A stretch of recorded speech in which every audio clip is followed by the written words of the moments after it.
대제사장과 장로들, 율법학자들은 예수님을 미워했어요. 왜냐하면 자신들이 생각하고 기대했던 신의 모습과는 예수님의 모습이 너무 달랐거든요.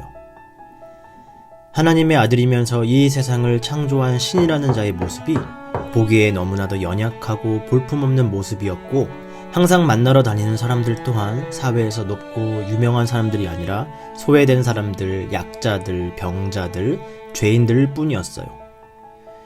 게다가 율법도 잘 지키지 않는 거예요. 안식일에 아무것도 하면 안 된다고 했는데 예수님은 이삭도 잘라 먹으시고 병도 고쳐주시고 자꾸 일을 하면서 율법을 범하는 거죠. 그들은 이 모습을 도저히 용납할 수 없었어요. 하지만 그들은 율법에 대해서 애초부터 아주 큰 오해를 하고 있었어요. 왜냐하면 율법을 지키는 이유는 하나님을 더욱 사랑하기 위해서예요. 그런데 죄를 지은 사람은 불완전하기 때문에 하나님을 사랑하기가 어려웠어요. 그래서 하나님이 이런 사람을 아시고 하나님을 사랑하기 위한 방법으로서 율법을 정해 주신 거예요. 그런데 이들은 그 율법을 자신들의 직업과 체면을 지키기 위해서만 사용했던 거죠.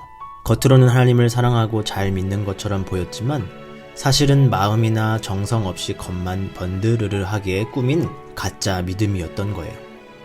게다가 예수님은 하나님이 정해주신 율법의 완성은 이웃 사랑의 모습으로 나타나는 것도 새롭게 가르쳐 주셨어요. 그래서 예수님을 미워했어요. 그들의 이기적인 속마음과 이웃을 사랑하지 않는 악랄한 모습이 세상에 드러났거든요.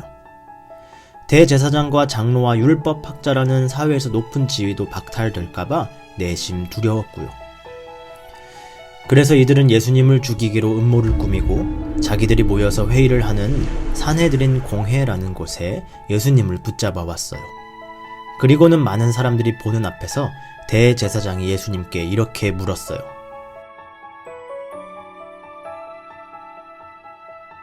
그 질문에 예수님은 이렇게 대답하셨어요.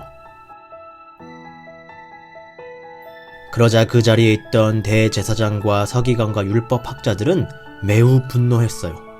저 예수라는 자가 감히 하나님을 모독한다 라고 하면서 말이죠.